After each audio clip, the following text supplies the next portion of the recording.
Hello, everyone, and welcome to On Purpose with Keith and Misty, where we have real conversations about life, love, loss, and living on purpose. Thank you so much for that wonderful introduction today, and it is so good to be with you on this day. I'm so excited about our program. It's going to be an interesting one. You all get a glimpse into what it was like in our pre-married life and our experiences. So that's what we're going to be talking about today, is what it's like to date the second time around, post-death, post-divorce, post-breakup, or what it's like to simply date later in life. Maybe you've been single for all your life and you're coming into your 40s and 50s. What is it like to date when you're not in your teens and 20s? Yeah, so why don't you share this wherever you're watching it from. You can copy a link and post it and send it to someone via text, or you can share it on social media, YouTube, whatever source that you are watching it on. This is going to be an exciting program, and if you've got questions, why don't you send them to us? You can email them to the email address that's on the screen, or you can just send a comment with your questions, and at some point we'll get back to those because we're going to have other programs that deal with these issues, and hopefully this is going to be a fun day, and you will see some things that will help you. Yeah, there's some comedy in our dating experience. Well, there's some comedy in our life all the way around. Some seriousness, but some comedy, Yeah, right? So yeah. do you want to kick it off and talk about what it's like, or? That is fine with me, and Okay. then we'll banter back and forth. And if you feel like you got something to interject, just interject it as we go. So as we're talking about dating, you know that Misty and I both were married, and our spouses passed away, and that left us in a scenario where after a few months, years, whether we wanted to or not, we found ourselves, either being confronted by people that were interested in us, or, that we had a conversation with other people, or friends and family would begin the conversation and dialogue with us about, are you going to date? Is this something you're interested in? I have someone I'd like for you to meet, which I got the phone call on that. And I have someone that I'd love for you to meet. And I said, well, I'm not really looking, but, I will talk to him. So I'm how long single. after Sandy passed was It that? was about 5 months. Wow. Yeah. 5 months. Someone called, a friend, a really good friend, and said, I have someone I'd love for you to meet. Her husband passed away, and no pressure, but I know you both well, and I'd love to introduce you. Yeah. So I did, and met her, and nice lady. It just wasn't the plan, for me. It just wasn't I'd right have to for imagine, me. not that we put a timeline, right? You don't put a timeline Right. on your grieving, or you're coming back around to the idea of dating post a first relationship. We're just going to label it as a post-first relationship. So that kind of encompasses whatever scenario it is. Mm-hmm. But that had to be kind of soon. Well, in some ways you think it was, and in other ways, But I told you, I don't know. research says that women can last longer single.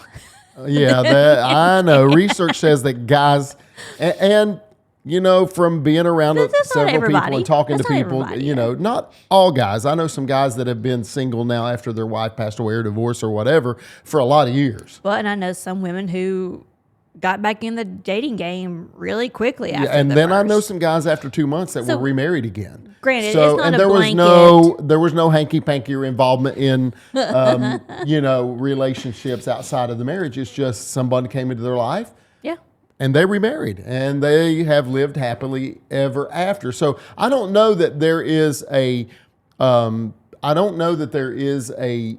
rule to go by, and I think it's something that we tell people. Whatever you feel like that makes you happy, whatever you feel like the road is that makes you happy, I think You have to go with that, whether it offends people or not. And that's the thing, is you really can't worry about what other people say because everyone has an opinion. Yeah. But the bottom line is, it's your life. Now, we will talk about family dynamics in a little bit later part of this same podcast. Yeah. Because we had different family dynamics that we had to work through. We did. And let me just say, when you're talking about family dynamics, when Sandy passed away, we had a funeral for her in Chattanooga, and then we had another funeral for her in her hometown where she grew up, and where we spent most of our early married life together. And of course, we were in ministry there. And as I was leaving, we had packed up, and I was loading the car. And her mother pulled me aside in the kitchen, and she said, "I just want you to know that I know you're a young man, and you were very good to Sandy. And if you ever get to the point where you want to date again, I hope that you know that it would never offend us." And Which that is a was big really deal. soon for her to say that. That's very soon. But also it was, it kind of broke the ice where that goes. Yeah. You know, even though it was the day and the moment that we had laid her to rest. But Sandy's parents were kind of like your parents. Yes, they had a had very become as close to me relationship. as my real family. And Yeah. so, and we still maintain that. Which is a whole even different those with you, podcast. which is a whole different podcast, whole different dynamic, but we still maintain that. But, we just want people to know, kind of what we went through. So maybe you could tell a little bit about your dating and the process of you coming out of Scott's death and how you navigated that. Maybe even some of the guys that kind of hit on you, even though you didn't think they were hitting on you, that we've talked about. Yeah. But It's interesting. and you felt like if you had to give them, an inch, they would have taken a mile. Not necessarily sexually, but but just they would have wanted pursued. a relationship They and would have pursued with you. pursued Yeah. openly. Yeah. Yeah, which, I mean, so let's talk about this real quick. How old were you when Sandy passed? 54. Okay. So when Scott passed, I was 31. So just like a week after my 31st birthday. Right. But, and this is part of the grieving process, is I said, I will never get married again. I don't care how young I am. I'm not getting married again. Scott was my husband. He'll forever be my husband. It's just what you go through. That's what I went through anyway. Right. So when I was healed miraculously of my grieving, we have several podcasts that's going to be a cliche. Yeah, we'll that's bounce another off podcast. of information that kind of is the heartbeat of our Yes. who we are and what we talk about in our ministry. But when I did come around to the fact of, you know what, okay, I can see myself dating again. So this was just shy of me turning 32 when this happened. But I had these are the thoughts that went through my mind, is wanting someone that believes spiritually the way I do, kind of the same theological mindset. Right. Someone that has the same moral and ethical issues that I have. I was raised in a very God-fearing home, very strict home. You learn this thing of you stay far away from sin kind of thing. And to have someone who had that same ideology. And then third, I preferred someone that had never been married. But then you thinking, well, if they're in their 30s, why have they not been married? But you had been married. But I had been married. Why were you? I don't know. I guess I was thinking of like if they came with baggage. Well, anybody especially- can come with baggage whether you're married or not. And this is true. But I'm just telling you what was in my head. I know, This but was I'm in my head. kind It's a of 32-year-old. making you explain a little bit more about Well, why. Knowing what I had gone through grief-wise, Mm-hmm. but knowing that I had experienced something very different in my healing process, is somebody going to be 10 years into their grieving process and still grieving? Right. That's what Which you we've think run about. into that in or our, if they're divorced, talking to people. Right. there's a whole ex situation and what comes with that. These are just the things that are going through my mind. So you were actually just thinking, if I can find someone who has not been married, there might be a greater opportunity for less baggage Right. than had. Yes. So But that's not always the case. They can come with a lot more baggage. I'll just say that. They can Well, come, at that age, they've if someone had never been married, there may be something and else. I found that out. you know, Unfortunately. But these are the things that go, and it's kind of disheartening. And if it hadn't been for my mother, who had basically said, Misty, if there's someone there for you from the Lord, then you're not going to have to worry about these things. Just focus on the person God wants for you. But sometimes you but the can't realist see the side of me trees is for the forest or the forest for the trees, because you sometimes have to make yourself available if you're going to allow someone to come into that part of your life. Yeah, exactly. And so I just, it was weird. So, I mean, I did start dating someone a year after Scott passed. And that one person lasted on and off, mostly off, for 7 years. Wow. 7 years. And it's interesting because I really believed that he was the one. Right. I really believed that. And we've had those discussions. Became very serious. It wasn't just like a casual dating. Like, it became very serious, like talking about marriage several times. And so the dynamics of that were just interesting. And it's the thing of so I was 32, but even at 32, you're just like, I don't want to mess around. If this person is not someone I can see myself being married to, then why bother dating them? That's just me. Not everybody's that way. I'm just kind of like, what's the point? I don't see myself being married to you. So I'm not even going to entertain that idea. That's the same thing with us. When we started dating, which is a very interesting story, but when we started dating, I was just like, because Keith was right after this on and off. It was actually just these two were the only ones I dated. Right. Were this person and you. Mm-hmm. And after this other person had taken me down that road, I was done. I'm like, I don't care if I'm 39 years old. At this point, I'm 39. I don't care if I'm 39 years old. I am done. Why go through this anymore? I'm good with just being me and Jesus. Right. So then Keith Sammons comes around, and this was a real struggle for me because I was just like, this man treats me like a queen. He is so kind. He is so patient to let me process through this because I was not expecting this. And a lot of it you were processing behind the scenes and I didn't know about it because up front you were accepting my request for dates. Yes. And I knew we that were you going had out lost your and we were wife. having a great time. We went out and ate. We went out and had fun. We threw axes. We did. One of the first dates we had, we went axe throwing, and you said, "My God, what is this guy?" When you have to sign a death waiver of the axe throwing. A death waiver taking me out here to do. But we had a great time. I remember that date very well. We went to, what was it called? We went with some friends and went to the place that you have to go lock yourself in and get out. Oh, the escape room. We went to an escape room, and we went and done a lot of stuff in a short period of time. But behind the scenes is what we were talking about. You were struggling, and it all kind of came to a head one night, and we talked till about 1:32 in the morning. You were crying. I got a little glimpse into what she was struggling with, and I told her, I said, I really feel like the Lord has put me into your life, whether we go forward with a relationship or not, to help you to understand that somewhere along the lines you have been emotionally, and I had no clue to what was going on, but you have been emotionally and mentally, not abused, but not supported manipulated, and things that went on to where she felt like that you had no self-confidence. Well, because it felt like it's a different kind of death with that kind of relationship because it's an open rejection. So you had been through the death, complete instantaneous death of your husband, passed away within 30 minutes of you seeing him, the plane crashed and he was gone. And then you're in an emotional, in a relationship that you're being emotionally killed over and over and over again. Mm-hmm. And sometimes those relationships that are emotionally like that, they keep you attached for some reason, male and female. We feel like we got to run back into that for some reason. And that was over a 6-year period. Of course, you felt like the Lord had put you there and you were hearing the voice of the Lord.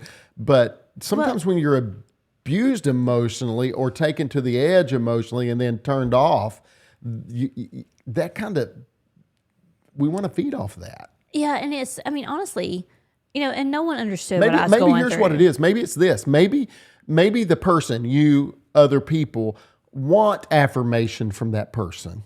You're not getting the affirmation from that person, but you long for it so much because you want that relationship to work out. You feel like it's supposed to work out. So you keep going back hoping that this time the affirmation is going to come and it's going to get better. And it's like you can take a horse to the water, but you can't make it drink type scenario. Yeah, and it's this thing of, I mean, like I said, no one knew what I was going through. Right. I kept hearing, Misty, just let it go. Walk away. And I want to say, do you think I don't want to? I mean, I've already been through a death. Yeah. Do you think I want to be tortured like this? Because that's really what it was. It was like a torture, but only I and God know how much praying I did over that situation. And I really believed, like I said, I wanted to walk away. I didn't want to endure that anymore, but I really believed in my heart that that's who God had for me. And so I just thought, you know what? You just persist. And I'm a very strong-willed person. Right. But it was the constant emotional draining and the constant rejection is just, you're done. Well, and so when you come along. Yeah.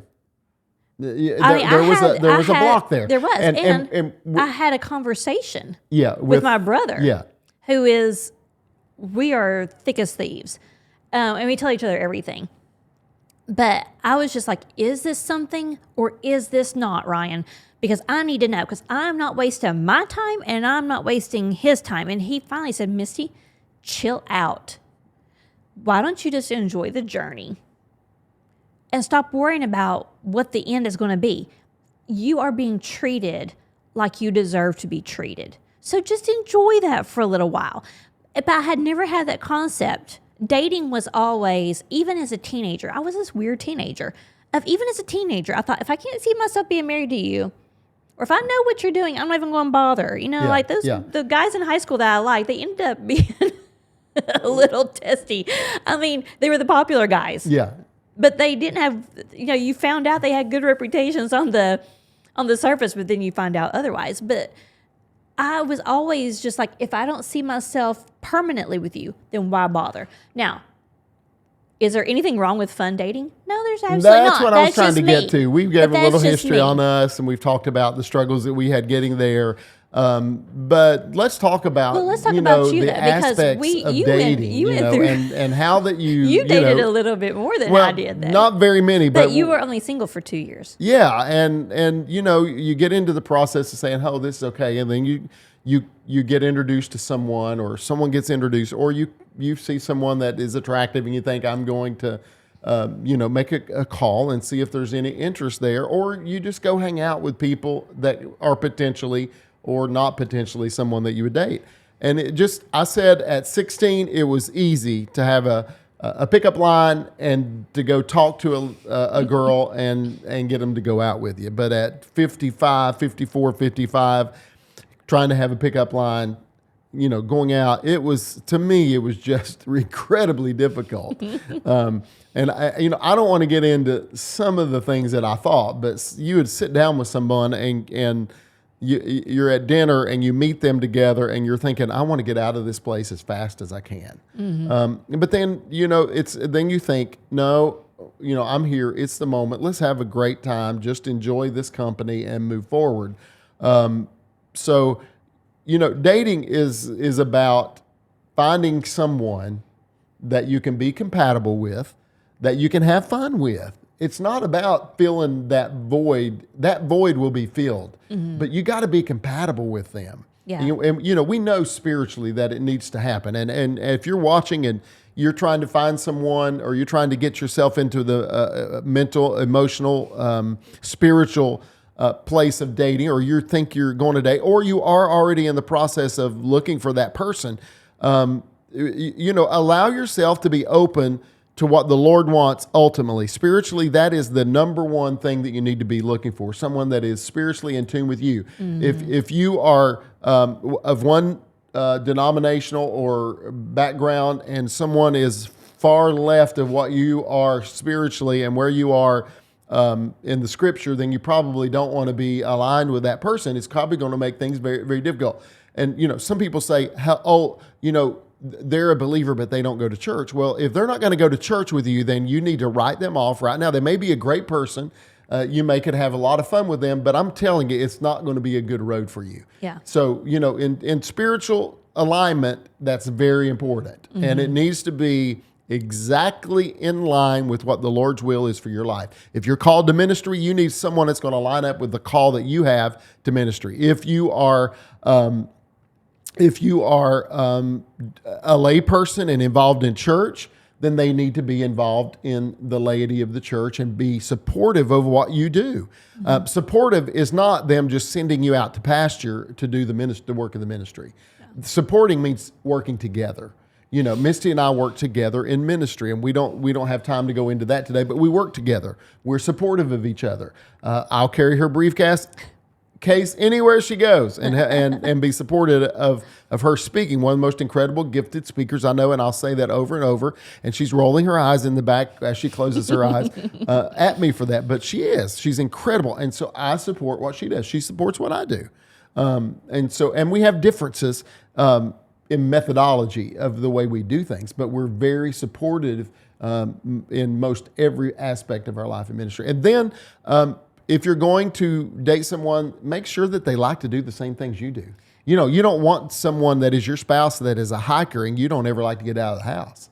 They're going to be gone hiking and you're going to be laying on the couch. But there is some compromise. Yes. When you get into it, because I'm very much an introvert. I have no problem being at home all the time. I mean, I like to get out. I can get out and drive in the car and go nowhere. He likes to drive aimlessly, and I'm like, "Where's the destination? Like, what is the purpose of us going?"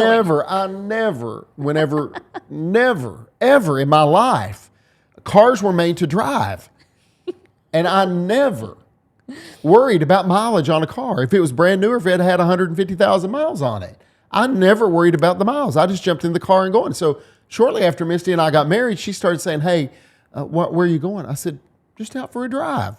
We're burning miles on that car." I said, "That's fine. That's what it was made for. It's made to drive." Misty, if she's going out, she's worried about how many miles she's putting on the car. If it's a mile out of the way, we can't do that. That's miles on the car. And I'm thinking, the car was made to drive. But we have come to a compromise. We have. But to my defense, the reason I'm mindful of that is because when they get out of warranty, then they get very expensive. Okay?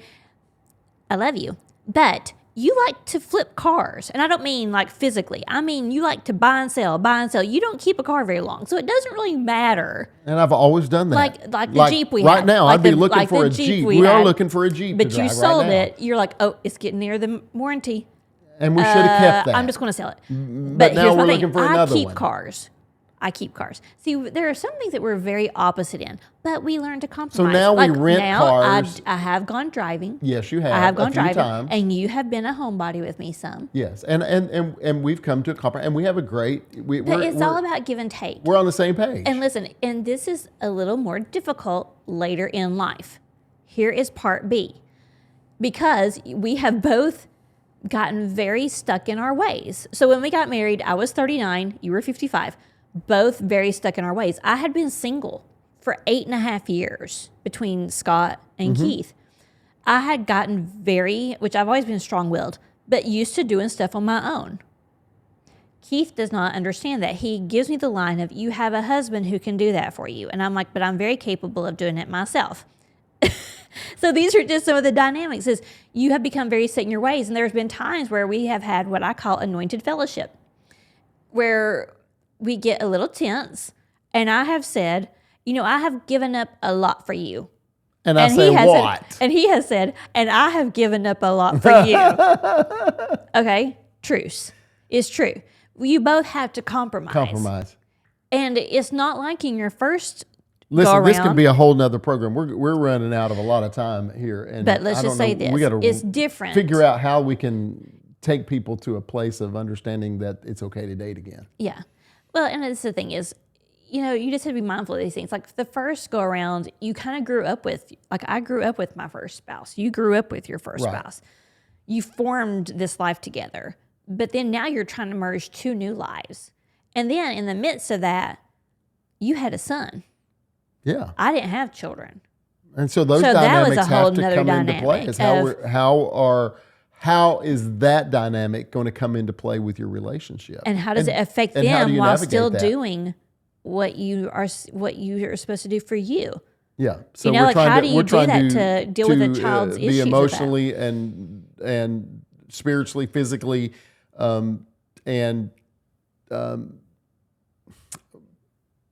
knit together, bring us together and try to learn how to live together, which takes time. And then you're trying to visit family and those things. So you have to work all that together. It takes work. Yeah. It's not easy. No, but thankfully, our son, your Yes. son, And my it's become stepson, your son. has It has been a good adapted. process. We worked through every difficulties and worked through the ability to balance time. Time is, you want to give time. He's my son. I want to give him time. I want to make sure that I have ample time with you and that we give ourselves time. We have to work. Yeah. We have all the dynamics of life that come together. And I think you need to consider all of that when you're considering the process of dating. If someone asks me, should I date again after divorce, after the process of someone passing away, my spouse passing away, or what, I would say absolutely.